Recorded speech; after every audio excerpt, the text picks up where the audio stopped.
Hello everybody.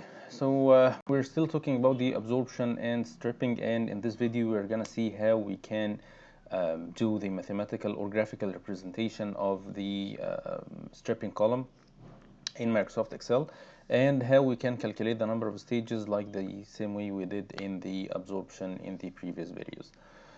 So before we start, we just need to kind of revise quickly what types of methods that we can use to do the stripping. So we have two stripping or methods to do stripping of the solute from the solvent. The first is using what we call the stripping gas, and it's usually open steam, so you have steam that's coming at high temperature, and it contacts the solvent, the rich solvent, dissolves the solute from it, strips the solute from it and comes out here, and the rich solvent or the lean solvent comes out from the bottom, and then it's recycled back to the absorption column. The other option, in case of you have if you have a system that does not have water, so you cannot use steam, because you don't want to introduce another component to the system. So we use the reboilers that evaporates part of the solute, and this comes out here as a vapor, and it contacts the rich solvent and does the same thing. So in our case now, we are going to use the same solvent that was coming out from the absorption problem that we mentioned before, or we solved before, and we're going to do stripping using open steam, since we have no problem with having water vapor coming out here. So we're using open steam, and the solute concentration in the lean solvent must not exceed 0.5%. I'm sorry, I said we have no problem with having water coming out here, but we have no problem with having steam inside because the solvent is water already. So this is the point. So we're using steam because this is water. So we're using open steam. It means, and the steam doesn't have any ratios of ammonia in it. So it's the YA is going to be 0. And the lean solvent, this is the goal, is to have a solvent which is water that has solute concentration doesn't exceed 0.5%. So the X here shouldn't exceed 0.5%. So let's first get the information about the rich solvent, which is the XB and L dash from the previous sheets. So I know that the XB is going to be the same as the XA here, which is the rich solvent. So it's going to be XA, and I can calculate XB the same way as I did before, which is this divided by 1 minus this. So this is the X that is the feed to the column. The same for L dash, it's gonna be the same. It's gonna be this value, and I can calculate L from this divided by 1 minus X.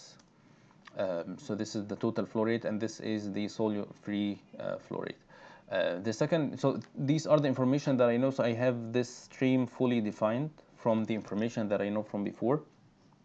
I want now to see what other informations I have. I have the YA equals 0, and I calculate it from here as well. YB, I don't know anything about YB now, so I'm gonna keep it till the end. And I know that the lean solvent, the X is 0.005. It shouldn't exceed 0.005. So again, I can calculate it from here. So I know everything except for the vapor flow rate and the YB. And it's gonna be the same thing like what we did before. I'm gonna assume a value of V.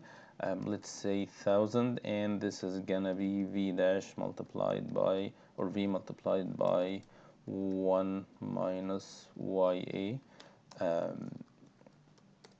So this is the vapor flow rate, and this is the value that I'm gonna use to calculate the YB, and from this we can get the minimum flow rate as the same thing that we did before.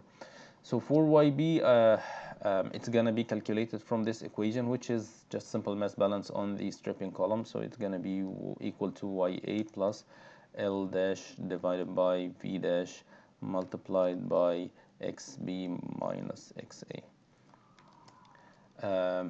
And this can be calculated from this So we now know all the compositions as mole fractions and mole ratios for all the streams. And I want now to draw the operating line so that I can know what is the minimum vapor flow rate that I can use, and from this we can know the operating vapor flow rate. So I'm gonna start with here the XA and XB are gonna be, or mean XB and YB, I'm sorry, XB and YB are the big value of X and big value of Y, which is gonna be here. So the operating line is gonna be with the same direction of the column. In the absorption, this was the top of the operating line, and this was the bottom of the operating line. But here it's the opposite. And one other thing that's different from absorption, or between absorption and stripping, is that the operating line here is below the equilibrium curve. It was above in the case of absorption. And here I also forgot to mention that this curve is at a higher temperature than the previous curve, and the values here are higher. And this gives us a chance to have a bigger driving force and makes the stripping easier. So I'm gonna have a point which is XA and XB, and the second, I mean XA and YA, and the second is XB and YB. So I had already the lines drawn here, so that I don't spend time drawing the lines. So they have already been there.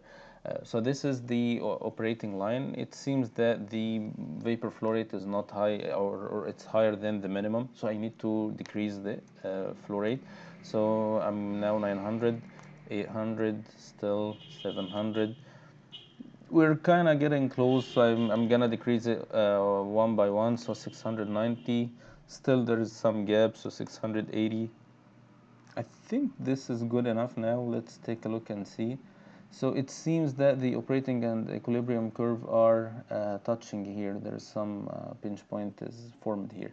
So I'm gonna put the V minimum as 680, and this is the operating is gonna be 1.2 times the equilibrium. I mean the minimum. So now I know the flow rate, and I know the compositions of the feed streams and the output streams. I'm gonna use the same things I used before, the equation of operating line and the equation of the equilibrium curve, the same way I did before. I'm gonna calculate the slope, and I have done the